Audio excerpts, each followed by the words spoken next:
Hi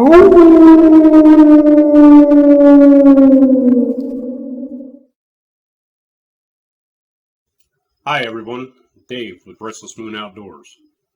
On this trip we're going to go with a solo camp, partially stealth, off of the Florida Trail.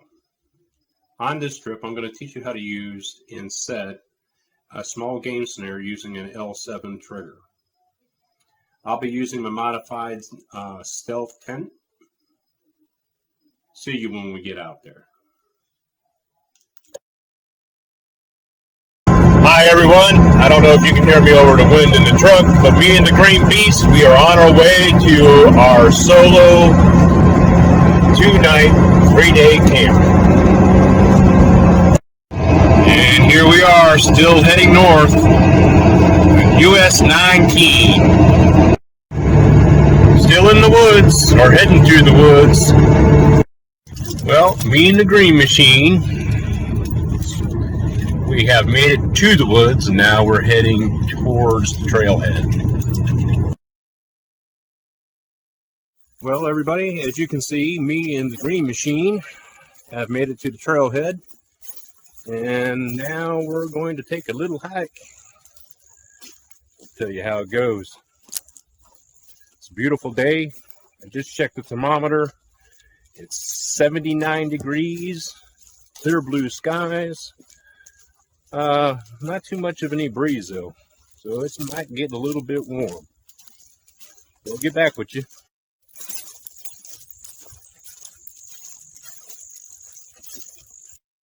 I am on a portion of the Florida Trail and get a little bit of a hike, probably about 45 minutes to an hour's hike, getting to the basic area where I want to be.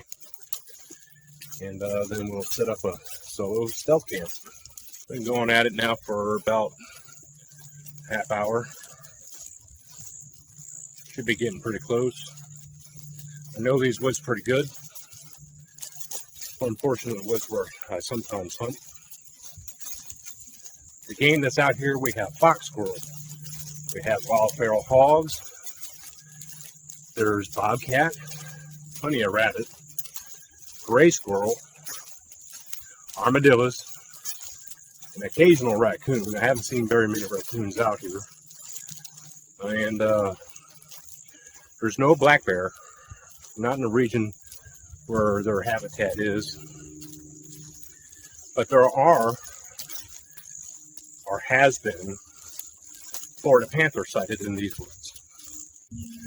Although this is going to be, or shall I say, although I'm going to set up a stealth camp, I want to reiterate, I don't endorse or promote or even condone illegal camping. Now there's a difference when you haven't got a choice, but I like to stealth camp where camping is permitted, and it's just fun. It also gives me the opportunity to pass on my knowledge through these videos. We'll let you go. As hikers go through, they like to mark that they've been here. Now I have veered off the Florida Trail to find my spot, and this looks like I'm coming into a pretty good little area. The area of the woods is looking really nice. It's peaceful. Birds are chirping. And I think I'm just going to find me. And that's the spot right here. There's a lot of wood on the ground. It's easy for campfire. And a lot of deadfalls that I can get some good punk wood from to make some char material.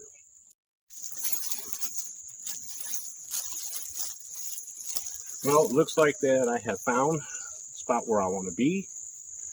And the first thing I'm going to do is get this pack off my back. And I'm going to do that by keeping it off the ground and hanging it on this tree right here.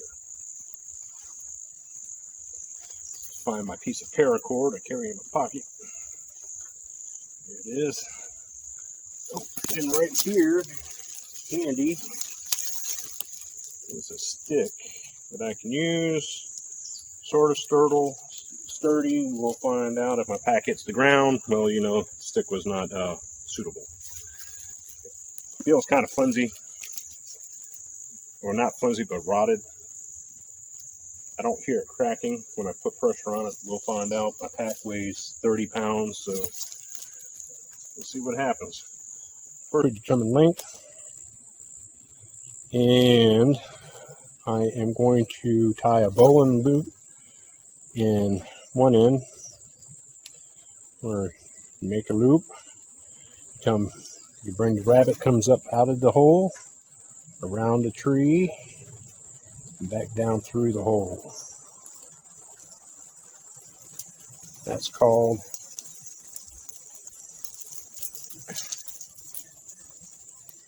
a bowline knot.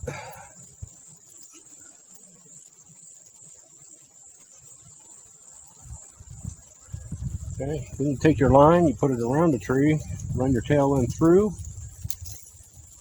make it nice and tight, make a loop, lay the loop on top of the cord, pull it through, make a loop, grab a stick that I use for a toggle, and run it right through that hole.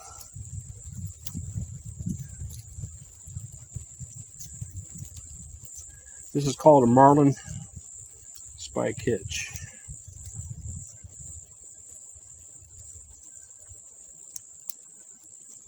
And pull it down tight. You got yourself a nice tight hanger. Now I can hang my backpack up off the ground and at a height where I can easily access everything that's in it.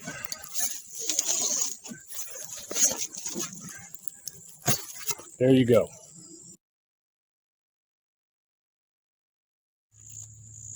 What we have here is we have a Static V sleep mat. We have an Outdoor Vitals pillow. We have a sleeping bag liner. We have an e-tool. I packed in 2 liters of water because there's no water source near. A small camo net. This is my customized stealth tent with camo netting. My Sawyer squeeze, my camp hatchet, craft wire that I use for snares. We have my small little lantern, cooking utensils, stainless steel mess kit with pot. We have my battery packs to charge my phone, extra batteries, a headlight, a little bit of cordage, a powerful flashlight just in case, a first aid kit, my multi-tool, my knife, my handsaw, insect repellent, my stool, my stove, a cup, a cook pot, Altoids can that's brand new that I'm going to use to make char cloth. Underneath that is a 2-foot by 2-foot all cotton handkerchief. And then my fire kit.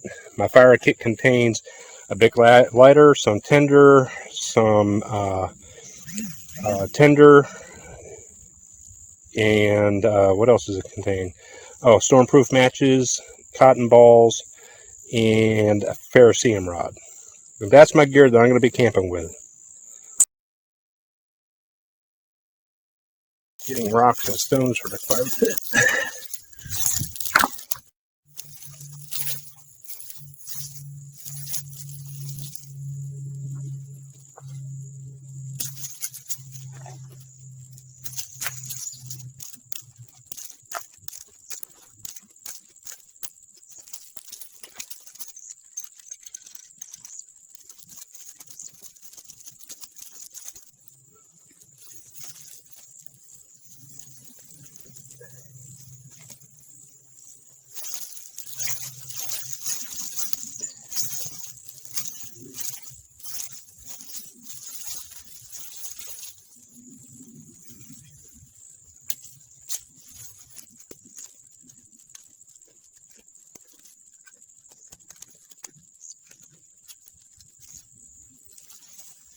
Now we're going to give it a breather hole.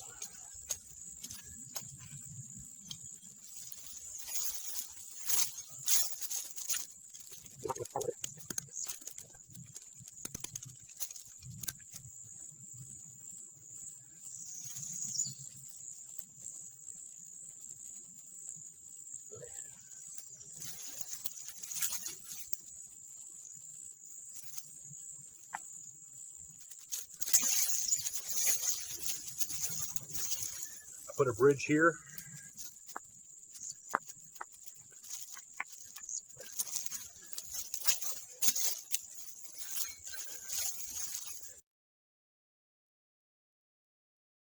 Here's a nice straight branch, the correct diameter,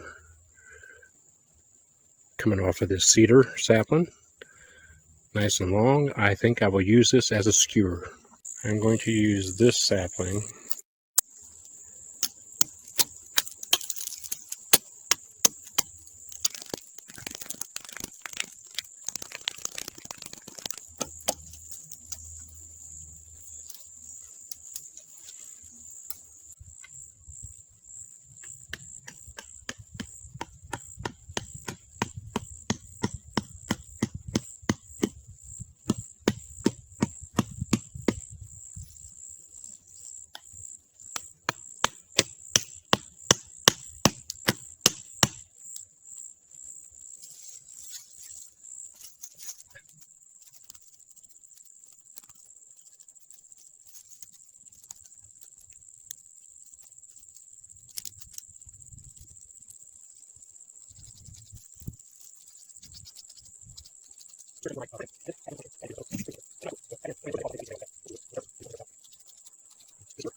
There we go. A skewer for a Cornish hen.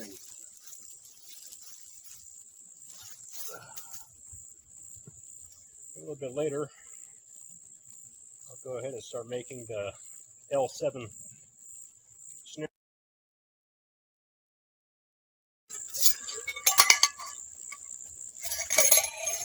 Water poured in here.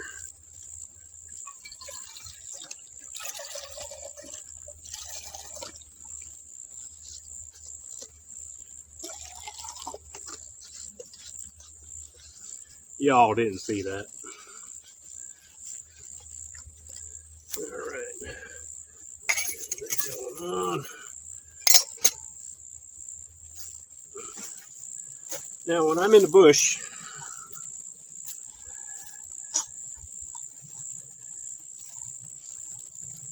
she usually complains. No, I'm just kidding. When I'm in the woods, and my coffee, I like instant coffee. It's just easier to do. I usually just buy the Walmart brand of instant coffee. So I have here a baggie full of sugar. I got a baggie full of creamer, French vanilla, and a baggie full of instant coffee. So let's get this done. I really want a cup.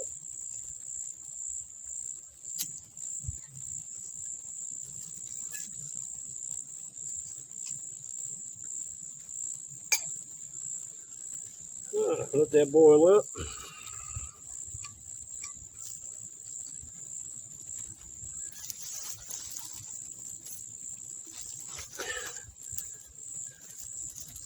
Some people say, well, why don't you just heat the water in your cup? Because I don't want to heat the water up in the cup. I use this pot for heating water, and that's what I stick to. Yes, I could heat the water up in my cup.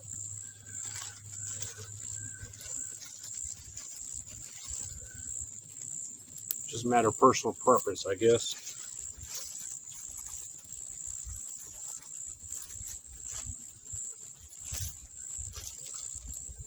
Let me tell you, I am getting a little bit hungry. I would say by the location of the sun, it's probably right about between 2 and 3 o'clock in the afternoon. Got about 5 hours of daylight. Position of the sun on the horizon. You hold your hand out. Every hand's width is 1 hour of sunlight. You put the bottom of your bottom finger on the horizon. You count all the way up until you hit the sun. And judging where it's at, we're still pretty much midday. I don't know. I could look on my phone and see what time it is, but I really just don't care.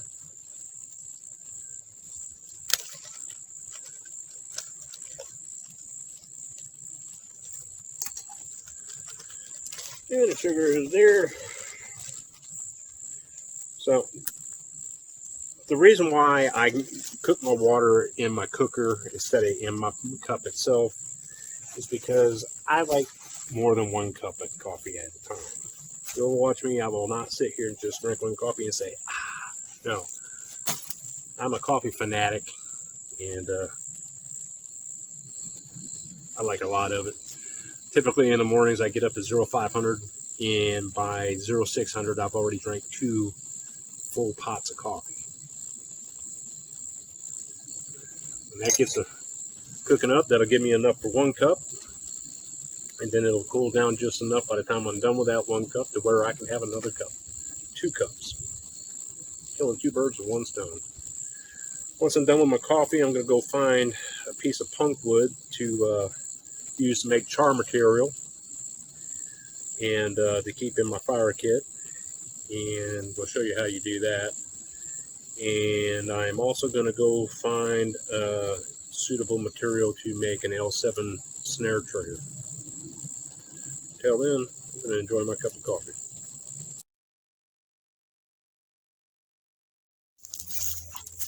Okay. I went and got myself a piece of cedar to make the L7 snare trigger. The L7 trigger has many different uses. You can use it for fishing poles. It's just an excellent thing. But I like to use a piece about 14 inches long, and then I make both parts of the trigger out of just 1 piece. So we'll do that. First, you don't have to take the bark off. I do. I can't even explain why I do.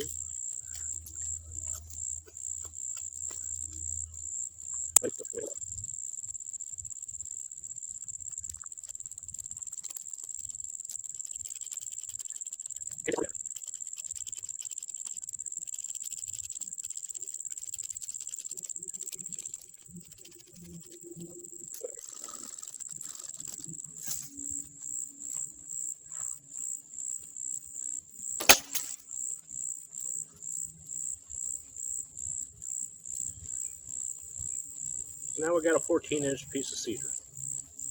One side of this is going to be a stake, the other side is going to be the trigger.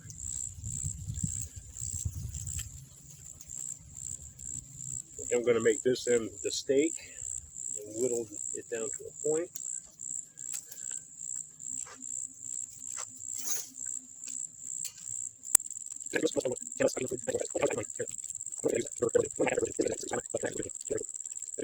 What you're doing. Okay, so now that I got some nice sharp point on the end that I can easily drive into the ground. There you go. Now I'm going to have to put in a stop cut, and whittle out one side. That'll be used as the bottom part of the trigger. So we want to go no more than halfway through. Some people will put a stop cup here and then use their knife and shave this off on an angle. There's no real need for that. I may simply make 2 cuts, sometimes 3, and just break the piece of wood out of the joint. Just a good old-fashioned carpentry trick. I'll put one in the center here. I'll show you what I'm talking about. Between the 2. So now you see we got 3 cuts going across. Take the end of your knife, put it in between the very center one, and you just slightly twist, and it pops right off. Do the same thing on this side.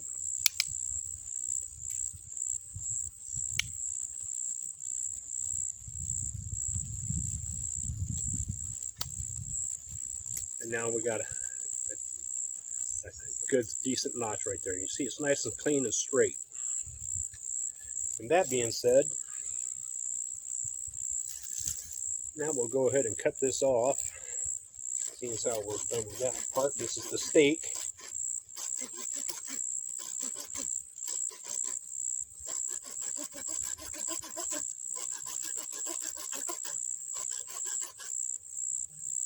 This Ozark Trails pocket folding stamp saw.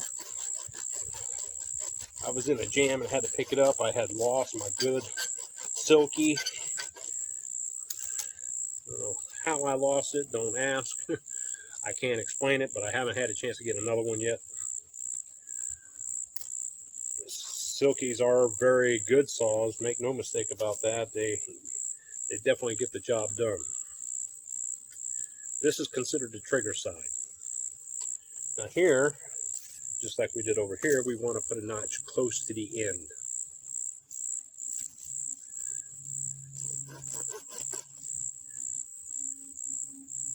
But you don't want this part to be longer. It's got to sit inside.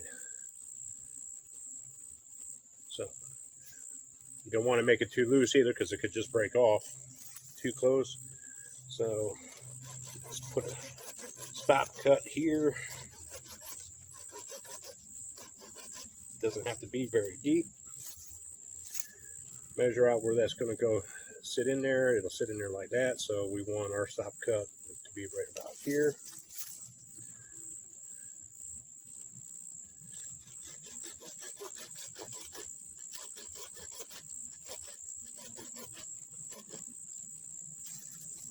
Okay, I'm going to take that centerpiece completely out, put in another cut,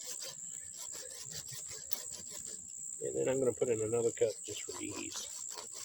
The more cuts you put in, the easier the pieces come out.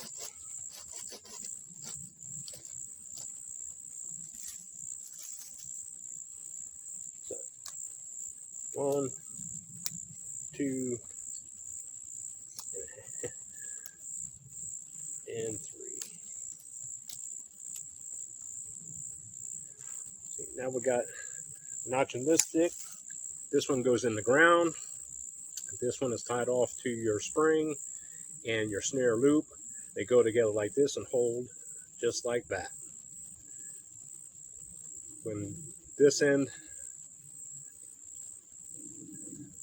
it's got your snare, and your game goes through the snare and it moves this, it actually pulls it out, springs up, you got your game.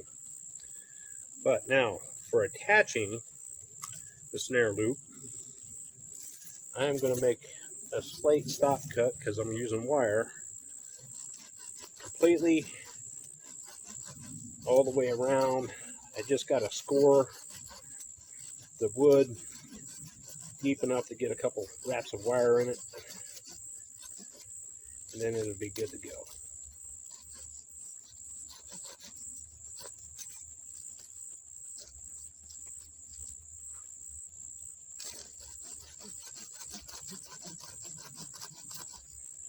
And as I'm sawing on this, I'm turning the wood. That's why I'm having a hard time, because I'm catching fresh wood off of the deeper side that's already cut.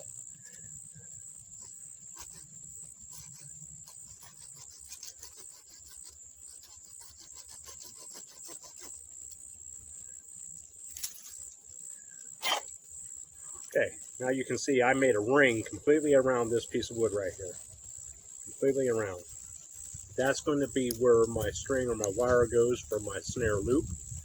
Now I'm going to do the same thing up here, but I'm going to whittle it down a little bit so that there is enough there for my cordage to grab that'll hold this down in place and apply enough tension on the stake to where it won't break off.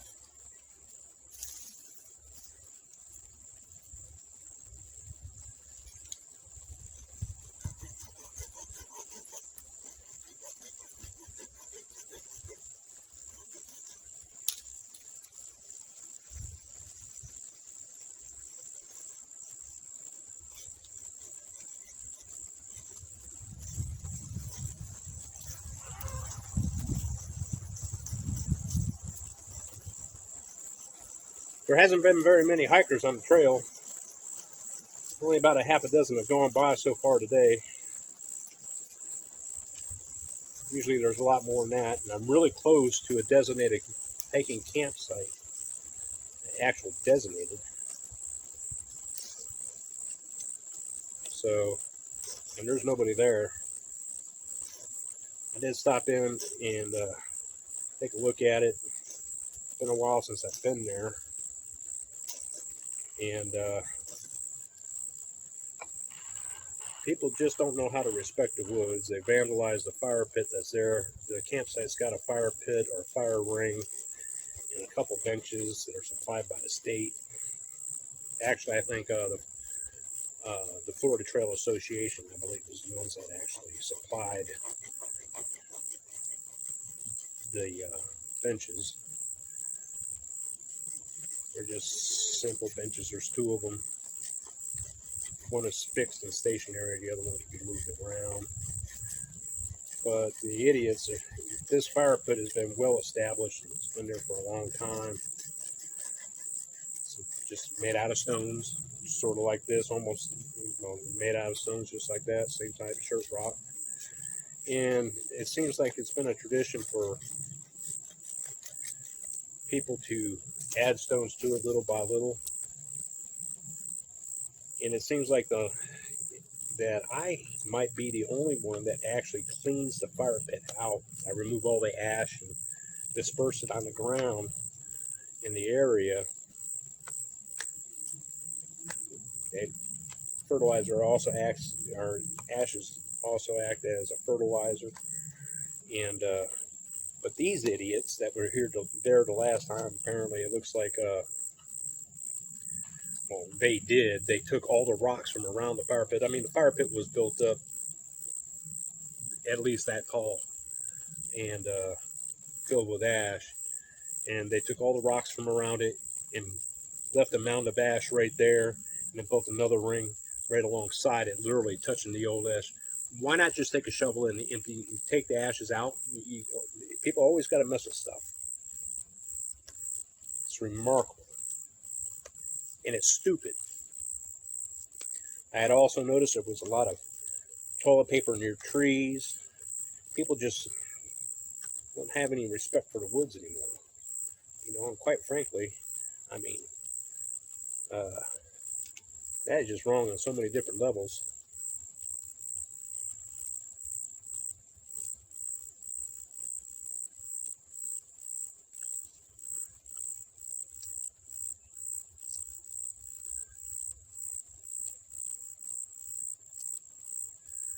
Okay, so this is our trigger.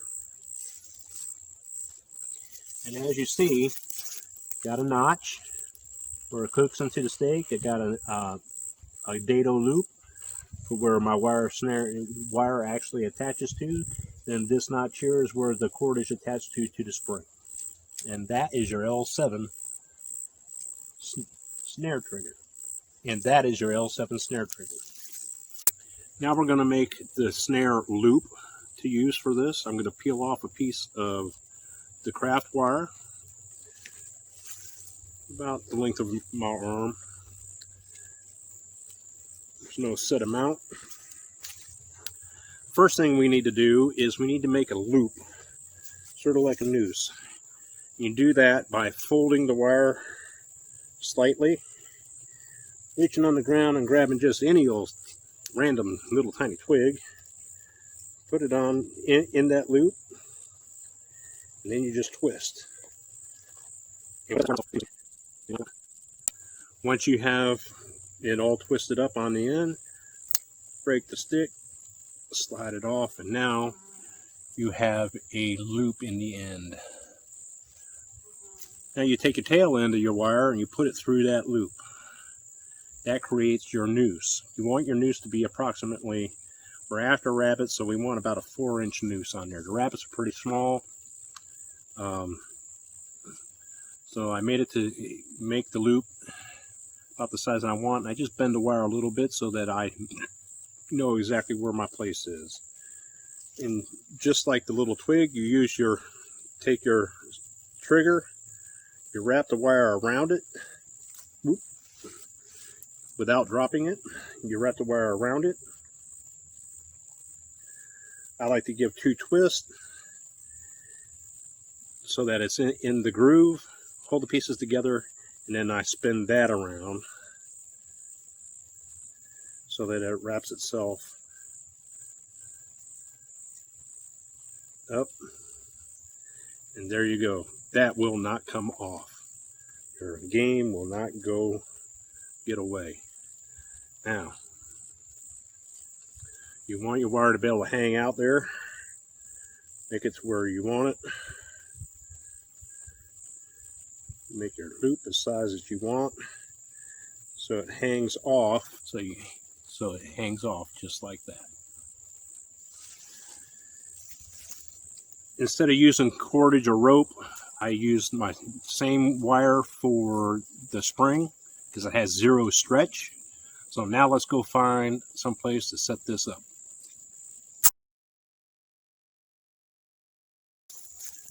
Okay, I have got 2 separate rabbit runs.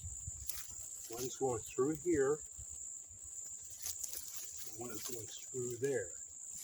Now, the reason why I know that this is a rabbit run, I mean, other animals can be using it too, but there is old, dried rabbit droppings. There's semi-fresh, maybe a week old, and there's really fresh, still wet rabbit droppings that probably from last night. Same thing on this side. It's all over. So what I'm going to do is I'm going to utilize this branch, this sapling right here, to be my spring for my snare. Keep an eye.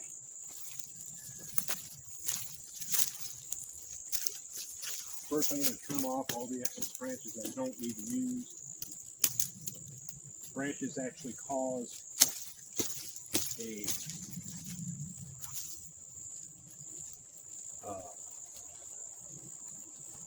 drag when they're moving through the wind. And what I'm going to do is I'm going to bend this over so that I can set my snare right there. I'm going to set my snare right there. I'm going to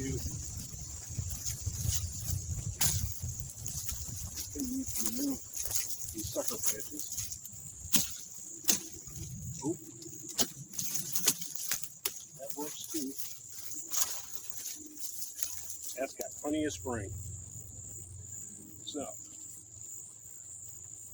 what I'm going to do now is I'm going to cut these last few pieces off with my pocket knife.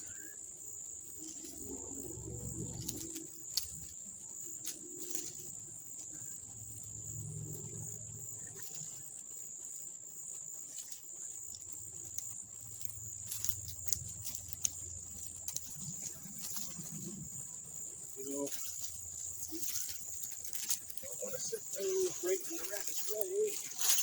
There. Now I'm going to bend this over, set my snare right here.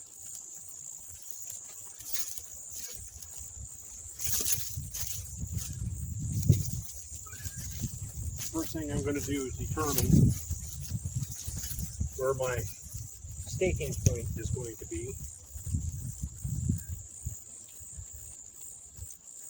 Right below here.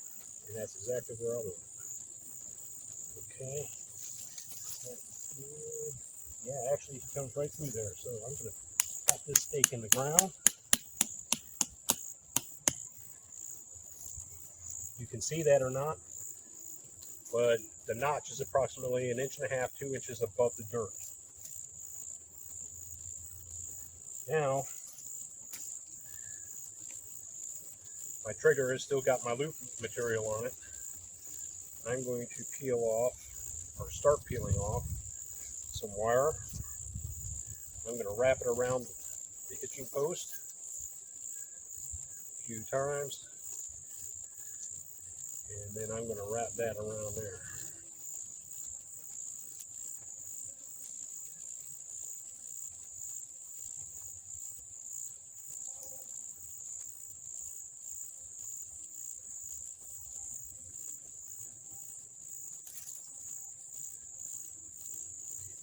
here. Let's see how much of this I'm going to need.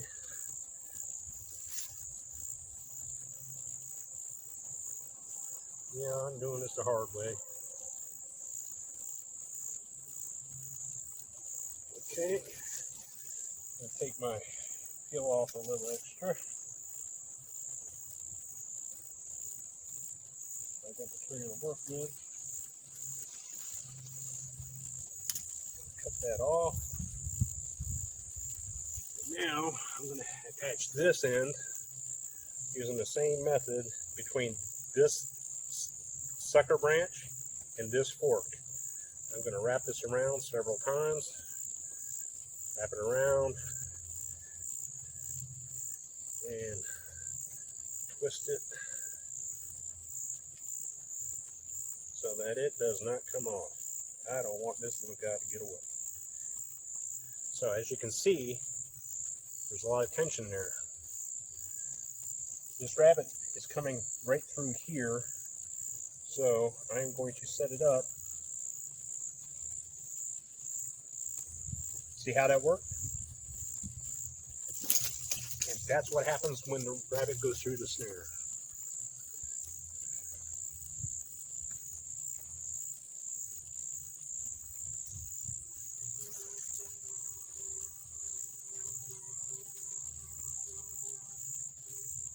I'm going to set my snare size to the diameter that I want. So now I have my loop. Bend this back over, bad boy back over. Set my loop exactly where I want it.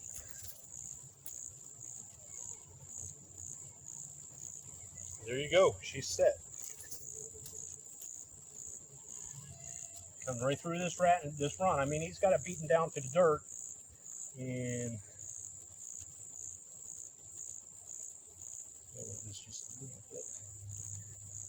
hopefully jump through the hoop, and I string him up. Rabbits are most active at nighttime, so we'll check it in the morning.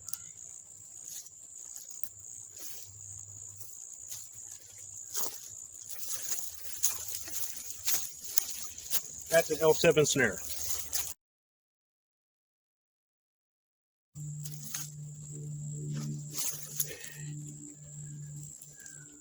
My 5th cup of coffee. Now I said I was going to go find some punk wood to make char material. There's punk wood all over here. I mean, it's everywhere. So I just quickly picked up a piece. You can see you can break it apart. It's nice and soft in the center.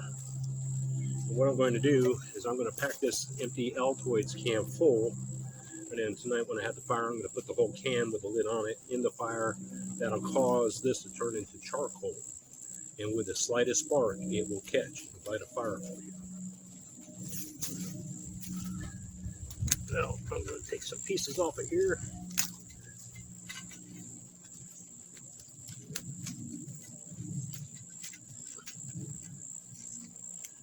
Don't need a whole lot.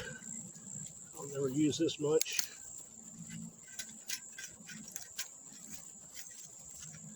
Okay, you see I got a pack full. Close the lid, snap it shut. And just like that, I put that in the fire and it turns it into charcoal. And causes it to not let oxygen get to it and it literally cooks until it's black and charred. I did go ahead and place my Altoids can into the coals. I just added some more wood to the fire, so now it's got a flame, and turned it into char. And then I'll show you, you'll see, that's what the punk wood turned out to be. It's very light, very soft, and very flammable. The slightest little spark hits that, and it'll turn into an ember. From an ember, you can blow it into a bird's nest or other tender material and get a good ignition. The slightest spark from a Fero rod, no problem. But that's what that's for. Okay, I'm getting ready to get a fire going. I have fuel in various different sizes, actually about 4 different sizes. A pine cone, 1 cotton ball, and I'm going to use 1 match. A pine cone is actually very important. Pine cones are full of resin. They burn very quickly. They burn very hot. So what I'm going to do to get that caught, I'm going to take my cotton ball that I do not treat. They're not treated.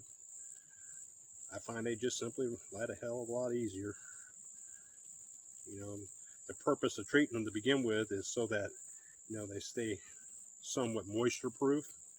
Well, if you put them in a container or a Ziploc baggie, they pretty much stay moisture proof and make less of a mess. So I'm going to lay my cotton in there just like that, right down in the bottom. The idea is that when the fire is going, it breathes through this hole right here. I got it built up with rocks a little higher than normal. Usually with a Dakota fire pit, you dig it into the ground and you dig another hole side next to it about 12 inches away, and you tunnel from one end to the other underneath. This here, the ground's too soft, it caves in, so I bridged it with the rocks. So the next step is to put the pine cone directly on top of that cotton.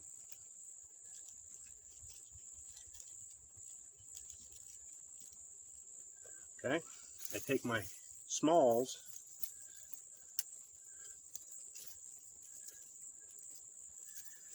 and I spread that out over the top of the pine cone. Then I take my stage 2, which is about pinky size, and I cross hatch them going the other way. Put it all in there. Now I'm leaving enough room so that I can get my match, my 1 match down inside. And then once that catches, then I'll add the other 2, and while that's going, I'll go collect more fuel, larger sizes, to get a good bed of coals down there so I can cook my Cornish hen. And like I said, I'm going to use just 1 match. These are storm-proof matches. You buy them by they're UCO. That's UCO. Storm-proof matches. They're great. The idea is to use just 1. There we go. I'm going to put that down in there and get that bad boy going. The cotton catches fire almost immediately. Well, oh yeah, actually it does catches immediately, and instant fire.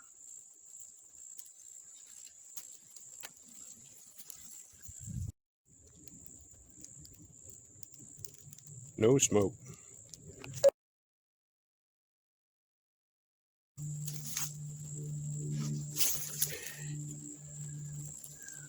On my 5th cup of coffee. Now I said I was going to go find some punk wood to make char material. There's punk wood all over here. I mean, it's everywhere. So I just quickly picked up a piece. You can see you can break it apart. It's nice and soft in the center. And what I'm going to do is I'm going to pack this empty Altoids can full. And then tonight when I have the fire, I'm going to put the whole can with the lid on it in the fire. That'll cause this to turn into charcoal. And with the slightest spark, it will catch and light a fire for you. Now, I'm going to take some pieces off of here.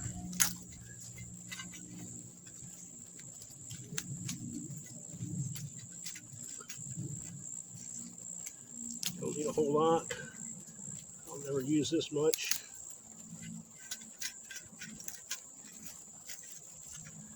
Okay, you see I got a pack full.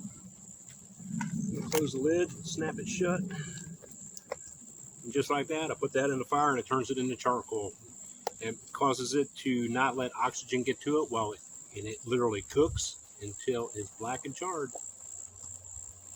I did go ahead and place my Altoids can into the coals. I just added some more wood to the fire, so now it's got a flame, and turned it into char. And then I'll show you, you'll see, that's what the punk wood turned out to be. It's very light, very soft, and very flammable. The slightest little spark hits that, and it'll turn into an ember. From an ember, you can blow it into a bird's nest or other tender material and get a good ignition. The slightest spark from a Fero rod, no problem. that's what that's for. I'm going to get started on that Cornish hen. There's an hour and 45 minutes worth of sunlight left. I got game moving all around me. It's kind of exciting. I'm going to stick this through here, out the other end, in the fork that I had put in earlier. Stabbing with it. That way it doesn't spin. So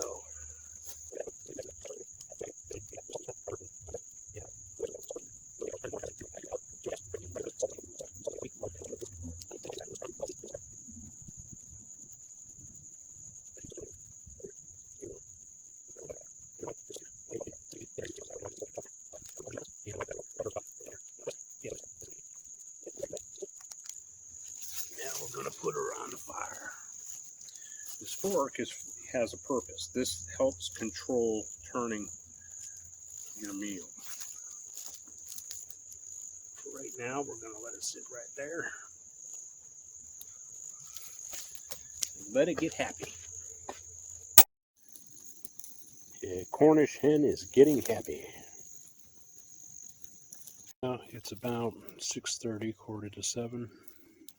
Sun will be going down soon. Only had a couple mosquitoes, not very many, but a lot of ticks today. As you can see, the Cornish hen is still cooking. We had some turkey come through earlier. I just about 10-15 minutes ago got snorted at by a deer. He was off behind me somewhere. Beautiful weather. I can't believe there is not anybody else out here right now, camping at the designated campsite. I'm close enough to them to where I could hear them if they were there. I'll talk to you later. All right, as you can see, it is now dark out, and my Cornish hen is finally finished. It took about an hour for it to roast. I roasted it over not a high temperature, but a medium temperature, so it should be nice and juicy. I'm going to sit here and eat this, and I'll get back with you later. And this is what it's all about, folks. Can't get better than this. It's beautiful out, perfect temperature. Nobody else out here.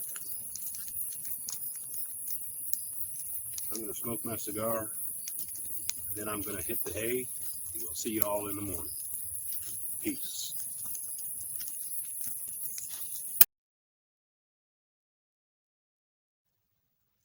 Good morning, everybody. It's 6 a.m. I slept in an hour later than I normally get up. I was woke by a whippoorwill. And that was kind of nice, actually. It was a good night's sleep. Very comfortable in my sleep system. And now I'm thinking coffee.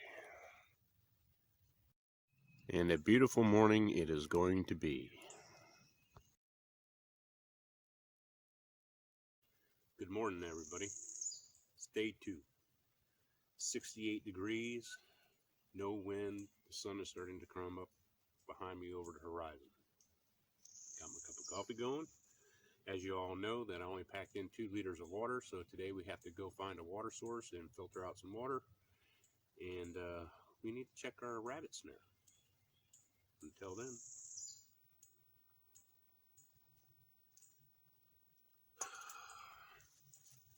As you can see, there's lots and lots of dry material. We have cabbage palm here, or if you look there to the base, you see it's got lots of monkey fur. That's what we call that. And over here we have palmettos. These are saw palmettos. This is actually an excellent survival plant, and it has a lot of monkey fur also, just like the cabbage palm. And there are plenty of dried palm leaves, and that's what we're going to use as our material to make our bird's nest, along with some dry grass. As you can see, I've got various sizes of material here, including some broke off oak bark that's nice and dry. I made a bird's nest out of dry grass and some monkey fur. And what I'm going to do is I am going to take a piece of the char material that I made yesterday. I'm going to put that right in the center.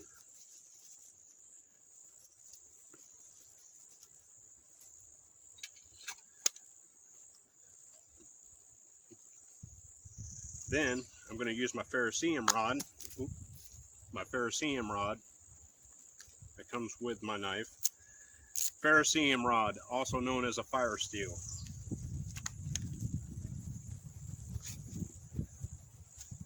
And I'm going to put a spark on that piece of char material. One spark will turn that char material, catch that char material on fire, and it'll cause an ember. Then I'm going to blow that ember into a flame in this bird's nest, put it in the middle of the pit, start adding my fuel, and we're going to have fire. The wind is primarily in this direction, so when I blow that into a flame, I'm also going to use the help of the existing wind. Yeah, it's cheating.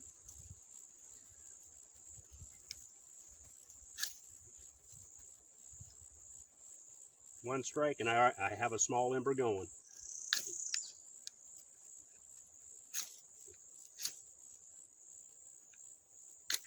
Here we go.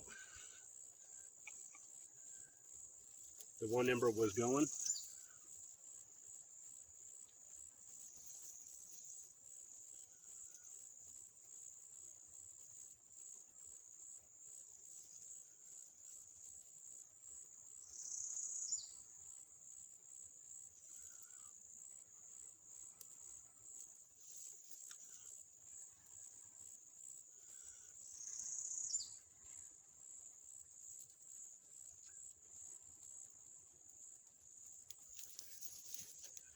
That caught quick.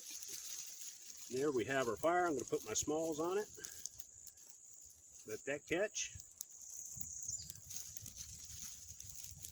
My next stage, next size up.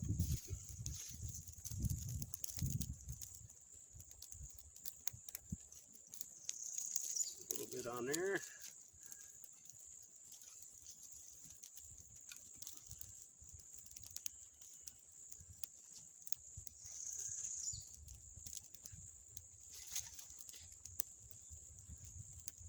See, it's catching good.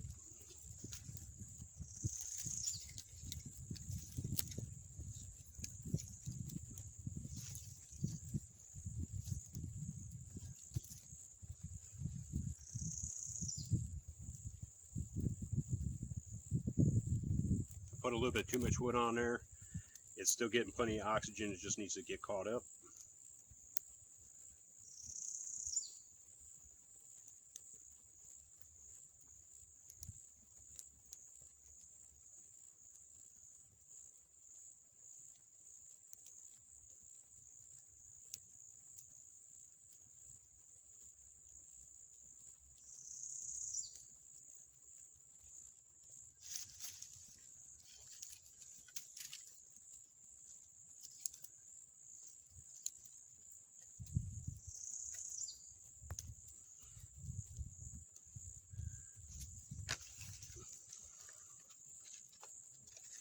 Didn't even have to use the oak bark.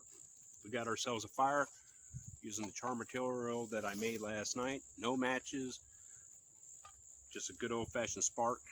And there you have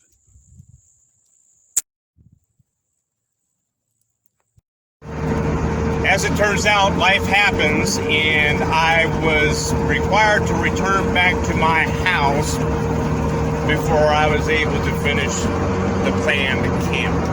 So I am on my way home now, and that means I will not be having rabbit tonight.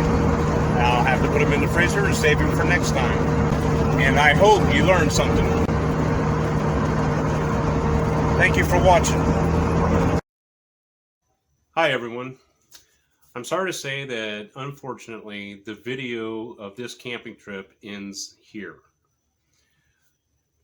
During the early afternoon, the temperature started rising to a point where I was worried about the rabbit spoiling. So I made the decision to hike back to the truck and drive to a store to get ice to bring back and ice the rabbit down until I was ready to cook it. Unfortunately, on my way to the store, I started experiencing vehicle problems. And once I got to the store, after further inspection, I made a determination to limp the truck back to the house because where I was at was closer than it would have been if I was at the campsite. I played it safe. Had I drove it back to the campsite and then broke camp, I took a greater chance on the truck breaking down completely and being stranded in the woods. So I did play it safe. The rabbit did not spoil. I wound up putting the rabbit in my freezer. So I did not have rabbit for dinner, but I do promise you this, is that the next video, when I go camping, whether it's solo or otherwise, we will have rabbit for dinner the very first night. When you freeze meat or perishables, by the time it's dinner time, it's thawed completely and it's still good to go for cooking. I hope that you learned something from the video today, and we'll see you the next time. Thank you for watching.